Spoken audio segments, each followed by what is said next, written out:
1월 30일 금요일입니다. 오늘 새벽 우리에게 주시는 하나님의 말씀은 디모데후서 4장 9절에서 15절. 디모데후서 4장 9절에서 15절 말씀입니다. 너는 어서 속히 내게로 오라. 데마는 이 세상을 사랑하여 나를 버리고 데살로니가로 갔고, 그렉스게는 갈라디아로, 디도는 달마디아로 갔고, 누가만 나와 함께 있느니라. 네가 올 때에 마가를 데리고 오라. 그가 나의 일에 유익하니라. 두기고는 에베소로 보내었노라. 네가 올 때에 내가 드로아 가보의 집에 둔 겉옷을 가지고 오고, 또 책은 특별히 가죽 종이에 쓴 것을 가져오라. 구리 세공업자 알렉산더가 내게 해를 많이 입혔음에 주께서 그 행한 대로 그에게 갚으시리니 너도 그를 주의하라. 그가 우리 말을 심히 대적하였느니라. 아멘. 어제 본문에서 사도 바울은 전제와 같이 내가 부어지고 나의 떠날 시각이 가까웠다라고 이야기하며 자신의 죽음이 가까이 왔다는 것을 이야기합니다. 그리고 오늘 본문 9절에 디모데에게 어서 속히 내게로 오라 라고 이야기합니다. 사도 바울 곁에 있던 사람들은 하나둘 그를 떠나갔습니다. 10절에 데마는 이 세상을 사랑하여 나를 버렸다라고 말씀합니다. 데마는 골로새서 빌레몬서에 언급될 만큼 분명한 사도 바울의 동력자였습니다.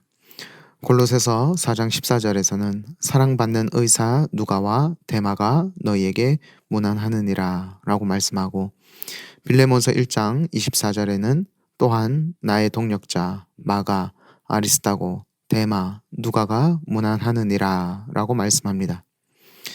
이처럼 데마는 서신서에 언급될 정도로 복음 사역의 중심에 있던 사람이었습니다. 그러나 그는 사도 바울이 갇히고 고난과 위험이 찾아오자 이 세상을 선택하고 바울을 떠나갔습니다. 이어 바울은 그레스게는 갈라디아로, 디도는 달마디아로, 12절에 두기고는 에베소로 갔다라고 말씀합니다. 그리고 11절에 바울은 오직 누가만 나와 함께 있다라고 이야기하며 디모데에게 올 때 마가를 데려오라고 말씀합니다. 마가는 사도행전 15장에서 알 수 있는 것과 같이 한때 바울을 떠났던 사람입니다. 그래서 바울은 마가를 데리고 가는 것이 옳지 않다라고 판단했고, 바나바는 그래도 데리고 가자라고 주장하다가 결국 두 사람은 피차 갈라서게 됩니다. 이런 일을 겪었었던 마가인데 바울은 디모데에게 네가 올 때 마가를 데리고 오라. 그가 나의 일에 유익하니라 라고 이야기합니다. 한번 자신을 떠났고 자신과 바나바를 갈라지게 했던 그 마가를 바울은 다시 부르며 그 사람이 유익한 사람이다 라고 이야기하고 있는 것입니다. 데마와 마가의 모습은 대조적으로 나타납니다. 데마는 서신서에 이름이 등장할 만큼 복음에 열정적인 사람이었지만 마지막에 세상을 향해 떠나버렸습니다. 반대로 마가는 한때 바울을 떠났지만 다시 돌아와 바울에게 유익한 사람이라는 평가를 받습니다.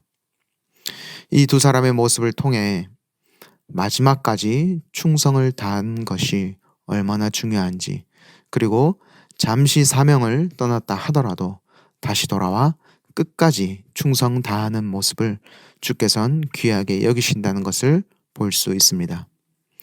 13절에 사도 바울은 디모데에게 겉옷과 가죽책을 가져다 달라고 이야기합니다.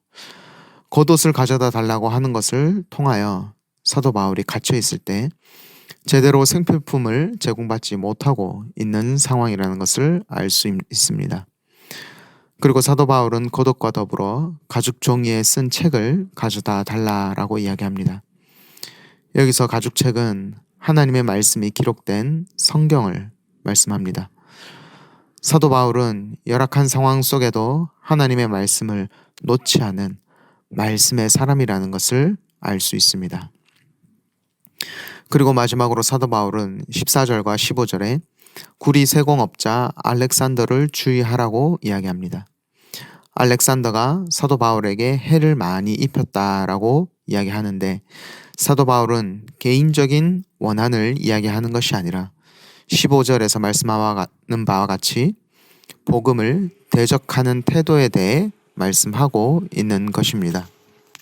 누군가 한 사람을 괴롭게 하는 것도 분명한 잘못이지만, 사도 바울은 복음을 대적하고 교회를 해치려는 모습은 분명히 경계해야 된다는 것을 말씀해 주십니다.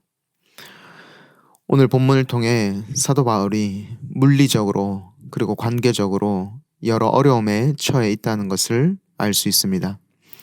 갇혀 있는 곳에 겉옷을 따로 가져다 줘야 할 만큼 그는 일상에 필요한 것들을 공급받지 못하고 있었고, 그리고 내일 본문 16절에서 처음 변명할 때 나와 함께한 자가 하나도 없고 라고 말씀하는 것 같이 그에게서 많은 동력자가 떠나갔습니다.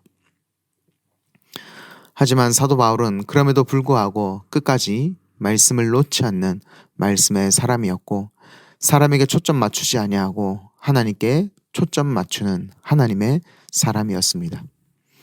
내일 본문 16절에 이어서 다 나를 버렸으나 그들에게 허물을 돌리지 않기를 원하노라 라고 이야기하며 17절에 주께서 내 곁에 서서 나에게 힘을 주심은 나로 말미암아 선포된 말씀이 온전히 전파되어 모든 이방인이 듣게 하려 하심이니 내가 사자의 입에서 건짐을 받았느니라 라고 고백합니다.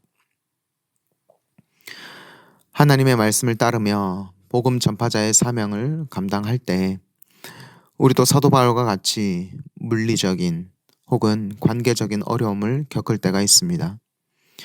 그러할 때 사도 바울이 그러했던 것처럼 끝까지 하나님의 말씀을 가까이 하며 내 기준이 아니라 말씀의 기준으로 이를 바라보는 우리가 되기를 소망합니다.